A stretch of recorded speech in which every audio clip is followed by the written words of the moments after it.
ગુજરાતમાં ભારતીય જનતા પાર્ટી દ્વારા લાખો કરોડોના ખર્ચે ગ્રામ્ય વિસ્તારોના વિકાસ માટે ગ્રાન્ટો આપવામાં આવે છે, પરંતુ આવી ગ્રાન્ટોનો ઉપયોગ ક્યાંક ને ક્યાંક દુરુપયોગ થતો હોય તેવું ભારતીય જનતા પાર્ટીના ધારાસભ્યથી માંડીને તમામ લોકો કહી રહ્યા છે।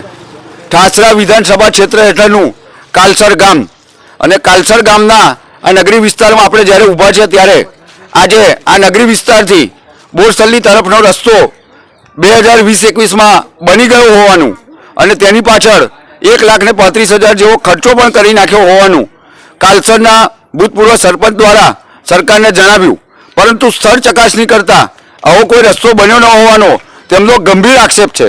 તેઓએ વારંવાર રજૂઆતો કરી છતાં પણ કોઈ કાર્યવાહી થતી નથી।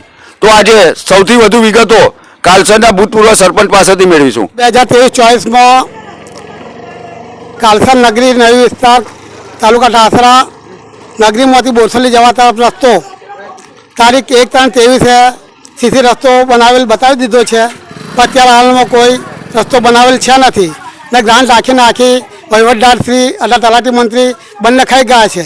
બાબત આને કડક પગલાં લેવા અને આ લોકો જોડે અમે વારંવાર રજૂઆત કરી, તમને સાચી માહિતી આપતા નથી ને આ જે રસ્તો ગ્રાન્ટ ખાઈ ગયા તેની મેં ડીડીઓ સાહેબને, ટીડીઓ સાહેબને, વિકાસ કમિશનર સાહેબને ને મુખ્યમંત્રી સાહેબશ્રીને બી પણ મેં અરજી રજીસ્ટ્રેડ કરી છે।